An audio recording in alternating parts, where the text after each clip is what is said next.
Welcome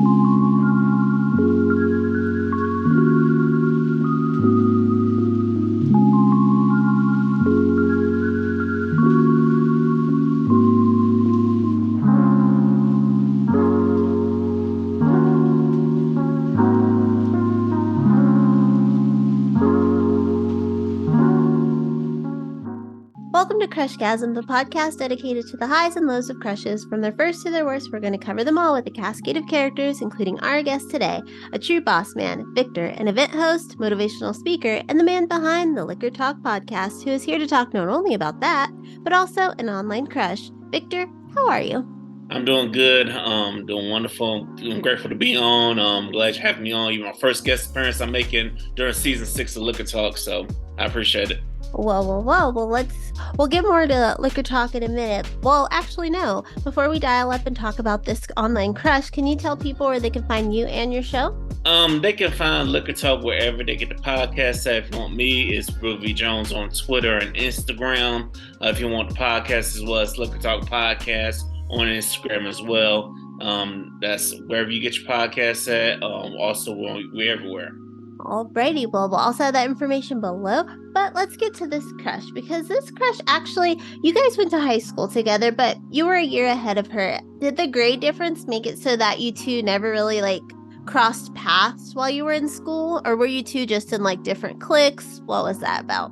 I think we were in different cliques because I had transferred in and I really didn't know all of the people at the school. So I mainly hung around seniors. So it wasn't until after years later that we came across each other, I found out that we were at the same high school a year ahead. I just was a year ahead of them. Mm-hmm. And what were you like in high school? You said you transferred there.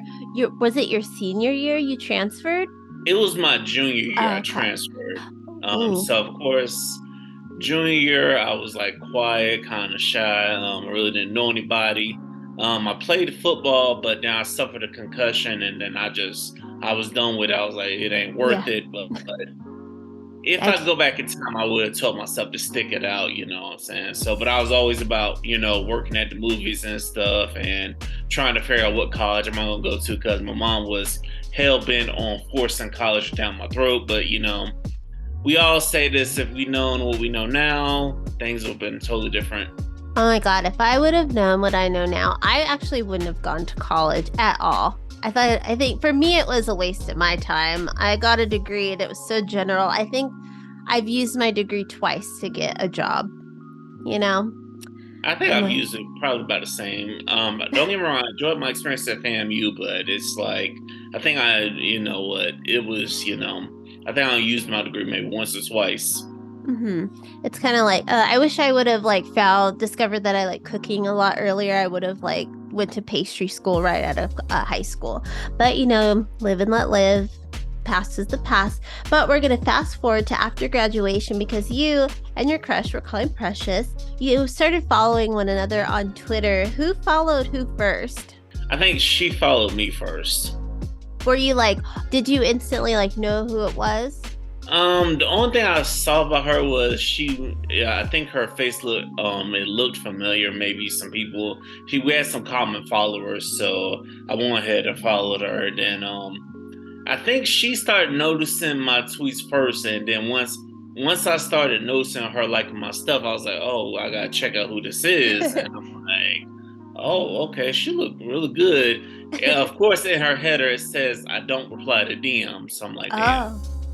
I was going to ask, did you start DMing her right away, or did you keep all the interaction public on the Twitter feed? I just kept all the action public on the Twitter feed and stuff. So that's until we started following each other on Instagram. And then I was like, oh, man, this girl is the shit. Did she answer DMs on Instagram, or was it? Yeah, she talked to me on Instagram, surprisingly. All Right. So when I think of like online interactions, I often think of not only like online dating, but someone like something like Wendy Williams referred to on her show. It's a friend in my head, which is where you don't really know someone. All you have is like their public image or their social media feed, but you feel like based on what you see, you could be like best friends. Did you feel like that with you and Precious when you started following her? Like, dang, this girl's tweets are like she's very interesting. She's funny. She's I think we could be something. I think we could have been more, and like I said, she started to grow on me. Like, whenever I could make a random tweet about just going out and posting a meme, and she'll retweet it, or she may retweet me, tell me, "Oh, you're not that big. You don't even look that big." You know what I'm saying? So even if she saw a full body shot, she said, "Oh, I've seen bigger dudes." She was always say something motivating or something like that. Or she'll like a random selfie of mine. So I'm like, okay, maybe this might could be something. And just real quick, do you have any of those types of celebrities you follow that you think, is a friend in your head? Like you're like, we could be friends if we met based on their social media? I don't know. Sometimes I think I could be.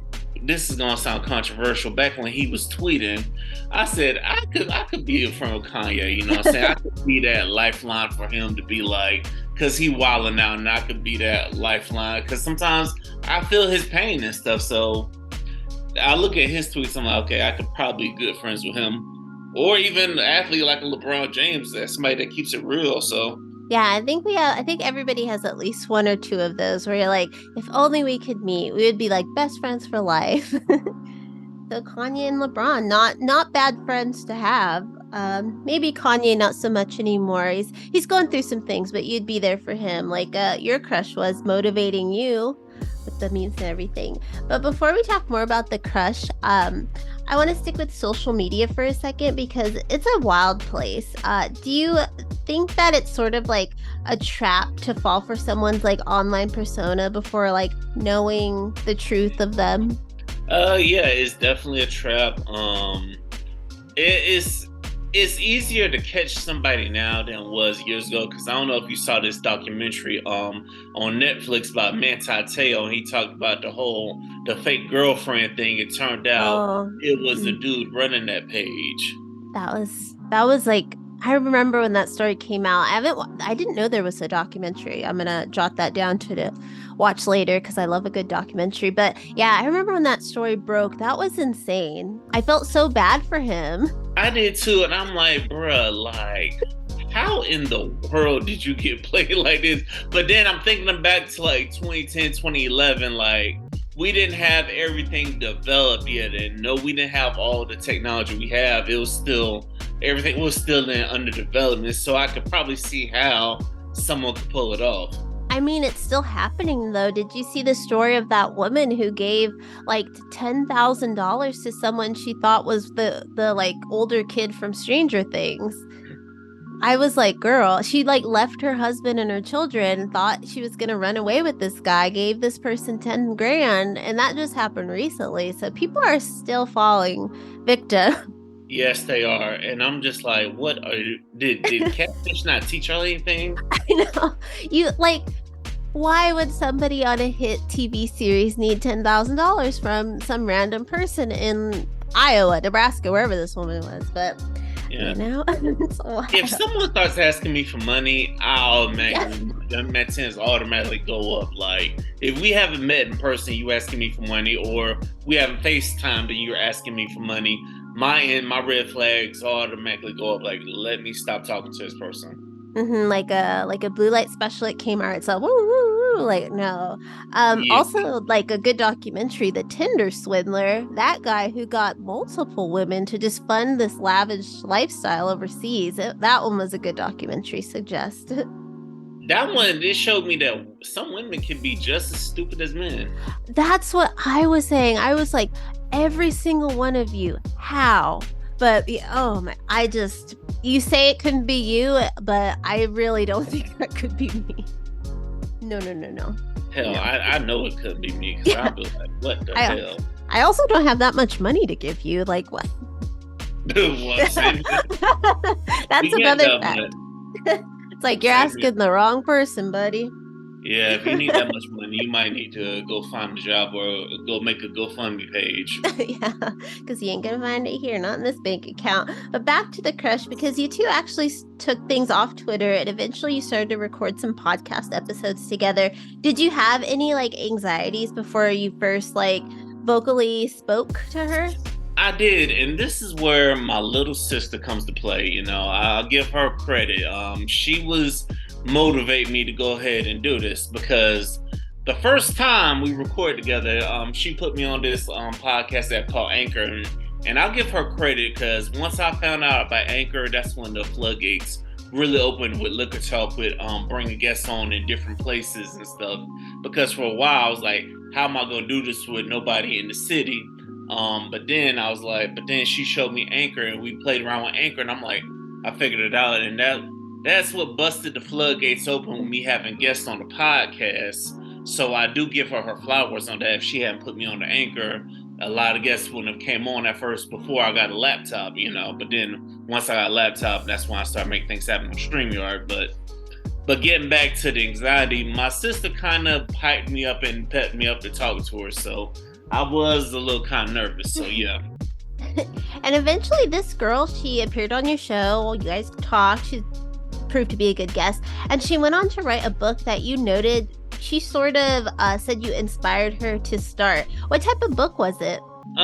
She wrote a book. It was a fiction book.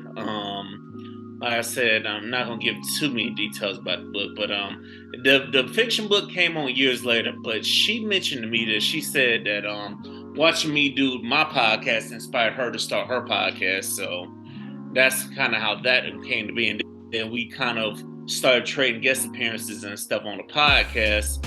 And then this is where really, I think about the second or third time we recorded together on my podcast, things got a little more complicated because my mother hears the episode and calls me the next day singing this girl praises, like, this is my girl. Oh my goodness, this girl's amazing. And I started telling my mom a little about it, and my mom just going crazy for her. So I'm like, is the universe trying to tell me something? Because I've never agreed with a woman on my mom, because my mom would try to set me up with the most random women, and it didn't go nowhere. Like, I remember like last year we were at the rental car place. The little chick kept saying I got a boyfriend and stuff, and my mom kept on selling me. She kept talking about the podcast. He doing this. Mind you, I don't even have a haircut right now. I'm not even looking like $1 million right now. I'm not even looking like you come on, sell me right now. I'm looking like I'm not even looking good. So this is that kind of mom, Like, so, and I really wasn't really feeling. The girl was okay, but I was kind of respecting her relationship, because I'm like, if she'll start trying to interact with me while she's still in a relationship, what would happen if I get with her and things are not going right? She gonna go run off talking to another man? So that's what my kind of thinking was. But getting back to the crush, my mom was going crazy about her. So I was like, what are you trying to tell me, universe? Like, my mom likes this girl. I like this girl. We both from the same peat. We both got podcasts. Neither one of us got kids. What are you trying to tell me? Well, you eventually did ask her out. And this is without a doubt, I think, the most stressful part about having a crush, at least to me. It's one thing to crush from afar, but when you actually like say you like the person out loud and instigate like a date, that's what scares me. I think that's why I probably didn't date till I was very, very much into my late 20s. But have you always been a person to like sort of go after who you are interested in, like asking people out? I have been, and I've gotten. Now that I'm older, I'll tell you this, I'm a little more reserved on asking people out, because I haven't been on a date this year. We in September, and I haven't even been out with nobody this year. I'm like, damn. So I used to be that way, but then once I stopped getting the results, I was like, you just get to the point where you just throw your hands up in the air. You're like, what the hell, man? I think it's because as you get older, you are not dating. For most people, you're not dating for fun. You're dating to maybe settle down at a certain age. So there is a lot more pressure to who you ask, because you're like, I don't want to waste my time. So you did end up asking Precious out, but 2 days later, she said she only saw you as a friend. And I can only imagine that is like a shot to the heart to hear it. Did you feel any sort of like heartbreak at the time, or was it more like, well, guess it's better to know now than later. It was definite heartbreak because we had just recorded a podcast. I asked her, "Hey, do you want to go out to eat now? Would you like to go out to eat sometime?" She said, "Yeah." I said, and and I'm like, "Yeah, I did hit it with the romantic tone," but I'm like, that should have hinted to her that, hey, I think he really likes me, and she kind of shot it down. Now that day, I remember like it was yesterday. I had just it was a Sunday. I had just made my sister something to eat. Me and my sister hanging out that day. I had just made her something to eat. Now, and I'm sitting down. We watching a little football, but sometimes me and my sister will be sitting there talking and football just going on in the background. My phone bings. It's the text from Precious telling me I only see you as a friend and you came off kind of romantic.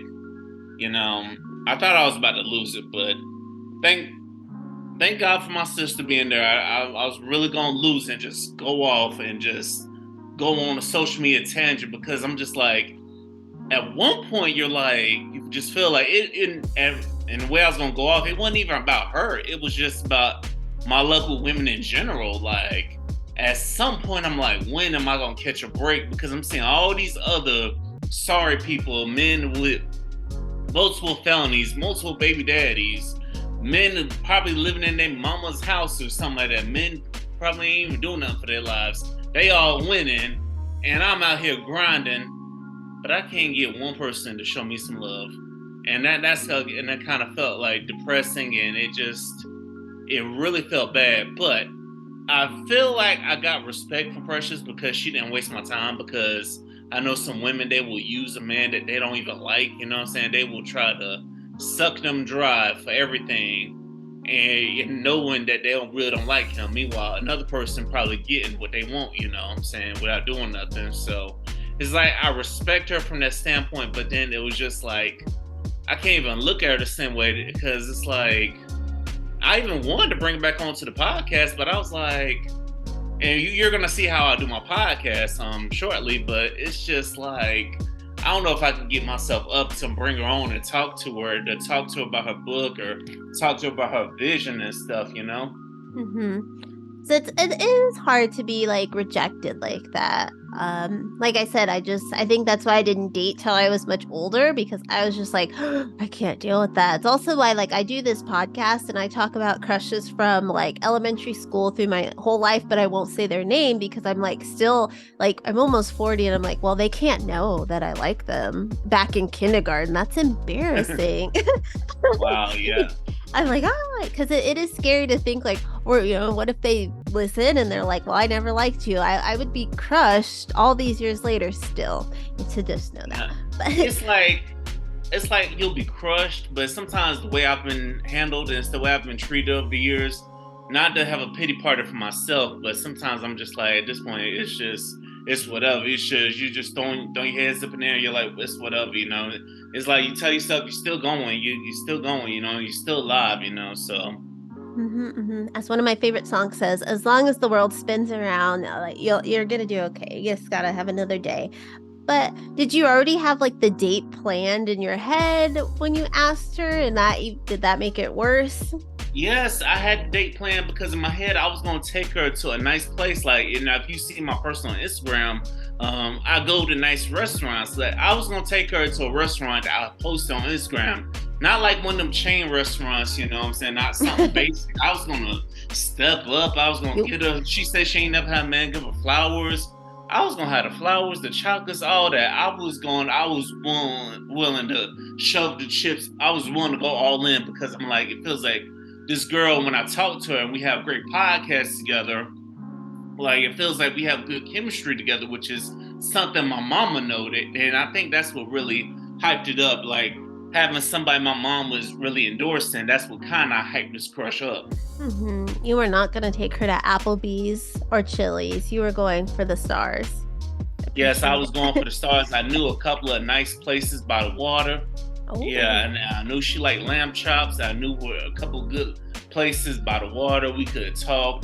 And it's just, and I know in my heart, she would have had somebody really supporting her. Like, I know she supports, she was a big supporter of the podcast when it first started. Like, before she realized I had a crush on her, she would share my podcast on her page and stuff. But after she realized I really liked her like that, and it felt like I committed a crime because we barely interact with each other. We barely like each other. We barely like each other's stuff on social media. We barely tweet each other. We just don't know each other exists. Now, I did read her book out of curiosity, and it's like I wanted to bring on, let her talk about the book, but I'm like, why would I bring on someone who rejected me? I'm just like, that's just resonated in my mind. It's like I forgive, but at the same time, why am I helping you when you only saw so little of me? When I saw you for being the woman that could just change all of this, and you thought so little of me. But do you think that I guess the connection could ever rekindle? Like you could be friends again at least? We would just have to. I don't know. It's just sometimes I'm that person where I'm all or nothing, meaning like either we're something or we're nothing. It's just, and I've been done wrong too many times to where I can't even consider bringing someone back as a friend, because I thought about sending that olive branch a number of times, but I was like, no, it's just now I do feel like if someone would have acted right, someone else, if I would have committed to someone else, and I'm not really thinking about her, it could happen. But now I'm just like, you know what? Me and her might just have to cross paths, and we'll probably have to talk, but I don't know. You just never know. But let's say you two actually did go out and things went well. You brought her the flowers and the chocolate. You took her to a nice restaurant by the water, got her those lamb chops. Do you think like you'd still be together today? Like, where would you have seen it? Most definitely, I would definitely put forth the effort, and I would hope. And from talking to her, it sounded like she was level-headed enough to know when she got a real one. So, I would definitely put forth the effort. But the scary thing is, I know I put forth the effort on my end. Would she put forth the effort on her? And that's the only variable. I'm like, I don't know. Well, we've talked about the crush. Now let's talk more about what you have going on, which is the Liquor Talk podcast. With almost 300 episodes, congrats, by the way, that's very impressive. You've been at it a while now, and you said your sister sort of helped you like get the guests on, but what motivated you to like start the podcast in general? Were you like podcasting before? Did you have radio experience, anything like that?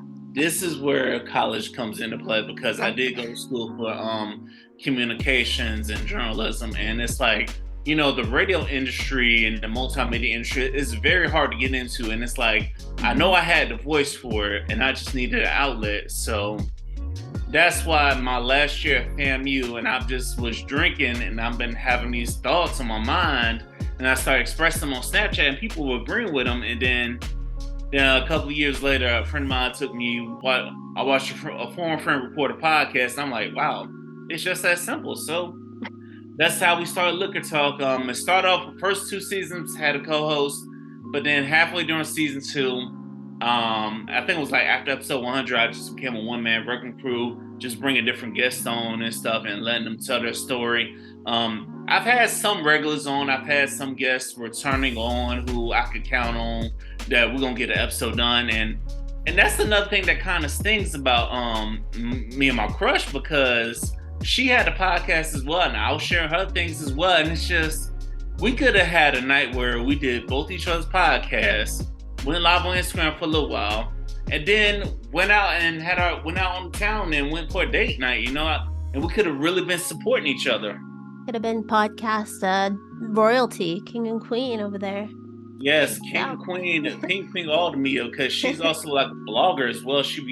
I be seeing her articles she posts on Ball Alert and Shade Room and stuff. We could have definitely had this thing on lock, because she could have been helping me with areas I was weak, and I would most certainly been helping her out as well, so. Well, what I do, but she's not helping you out. But what I do like, you help yourself out. And what I like about this show is that you tend to tailor the episodes towards your guests, which is always helpful, because for like me, I'd be out of my element talking about like politics or geography. So I like when I go on a show and they're like, let's talk about crushes. I'm like, hey. So with that, do you ever have any trouble like prepping for the show? Are you ever out of your element, like being like, oh, what is their podcast about? This is confusing. I had that happen to me one time, and I said after that, I said I would never let that happen again. It was episode 101, the episode after the 100th episode, and it dropped on the same day. This episode got more plays than the 100th episode, but these ladies were amazing. I had a sex podcast where they strictly talked about sex, and then when I started looking at their titles, I was like, oh shit. That was my oh shit moment. I need to be checking out these podcasts before I really have them on. So, but those ladies are wonderful. I've had those ladies on every season, so it's like even my crush, she was asking me for feedback as well. Like when she first started, and I definitely was helping her. So, but I've learned over the years to definitely check out the people's podcasts before having them on. So. And you've been at it a while now. Are there any topics that you've yet to cover that you're hoping arise this upcoming season? I'm just hoping for good. There's not too many topics. I'm just hoping for good conversations. And the main thing I'm hoping for this season is to do more shows in person. Like if I gotta get on a flight and go somewhere and record with somebody, I'm willing to do that, you know what I'm saying? Or have some people come on down to Florida, and because my buddy, he has a new studio opening up, so me and him have discussed me doing some live shows at the new studio as well. And also, we've also discussed doing some shows on the beach, so me and another partner of mine, it's like we're gonna look for venues on the beach that we could possibly record at, you know? Ooh, that sounds fun. Sounds exciting. Yeah, I miss the beach. You miss the beach? Yeah, I used to, before we moved to Virginia, we lived 2 blocks in Long Beach from the beach. So that was wonderful, getting to jog on the boardwalk every morning. Yeah, I miss it. That sounds wonderful. Getting to jog on the beach, that definitely sounds wonderful. It was until so like, you know, it was during the pandemic and we got our vaccine, I was like, I told my nephew, you can come visit me and stay as long as you want after I get my vaccine. So he finally comes, and thankfully he didn't go with me this one morning to run because there was a man fully nude bathing in a water fountain. I was like, oh, thank God my nephew was not here. He's too young for this. Oh, yes. I was like, oh my, okay. Yeah, so that's Long Beach for you. You never know what you're gonna see at the beach there. Luckily, when I visited LA, I had some good experiences on the beach. I actually had a good date night on the beach back in 2016. I really believe this years later that there was one woman that I went out with. We had a good time on the beach. We went for brunch at some spot on the beach that if I was living in California, that woman probably would have been my wife, and we probably wouldn't be having this conversation about pressures, you know? Oh, yeah. You just never know. What beach was it? Do you remember? It was Manhattan Beach. Oh, I tell everyone, do not go to Santa Monica and Venice. Drive a little further, go to Manhattan, Hermosa, or Redondo. That is where it's beautiful. And it's not as bougie as it's bougie, but it's not like Malibu. You know, it's like more affordable. Oh, I used to live near Manhattan Beach. It's like at the edge of it where it got like affordable, like in the ghettos, but you know, still. I could drive there. I love Manhattan Beach. Yeah, it was. Oh, I love Manhattan Beach. But back to the new season. When's the show coming back, and what can we expect to hear? Like, what are some topics you might already have lined up? The season just started today. A brand new episode dropped today. I kicked it off with the fellas. We just talked about how September is Take a Man on Date Month. And also how we also talked about how us Black men are at war with feels like everybody. We kind of discussed how we felt about Black men being at war. But like I said, it just depends on what guests I have on. I'm definitely going to tailor it to their podcast. You know what I'm saying? What kind of conversations we have. And also, but the men's on, but whenever I had the fellas on, we definitely going to talk about some men issues and stuff. Like I said, it's gonna be a great season. It's gonna be I'm gonna try to drop 40 episodes because hopefully in June of 2024 we'll hit 300 episodes. That's what I'm hoping for. And also, I'm definitely gonna talk to people about their podcast conventions as well because I'll be speaking at Afros and Audios, a Black podcast convention in Baltimore. I'll be speaking virtually, but I'll still be there. Oh, afros and audio. I've never heard of that. That sounds really cool. And it's also take a man on a date month. Interesting. I'll have to tell my husband Yeah. that it's on him, but on me. I'll make the decision where to go. I'm one of those people. I'm that annoying personality trait where I can't ever make a decision on dinner or a restaurant. That's me. So I think my gift to him this month will actually pick where to go. Yeah, yeah. Pick someone nice, you know what I'm saying? No, I'm saying if you love them, don't be afraid to, I'll take show that. them.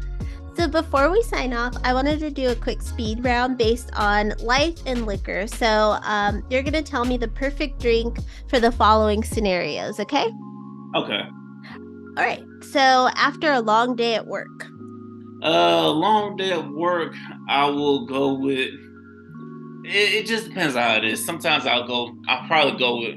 I'll probably go with a wine cooler, like a Mike's Hard or like a Mike's Hard or a Jack Daniel's wine cooler. Okay. So for a boys' weekend. A boys' weekend, we trying to get turned. I definitely gonna go with the tequila, whether it's Patron or De Leon, or if we're real balling, we'll get the 42. The 1942.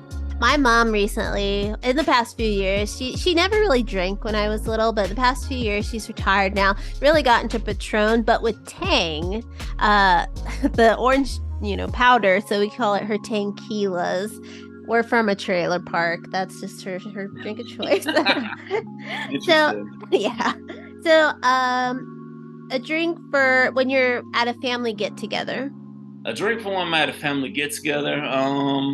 It's whatever the family has. Now, I know my uncle, he's been hollering about some damn Tito's vodka.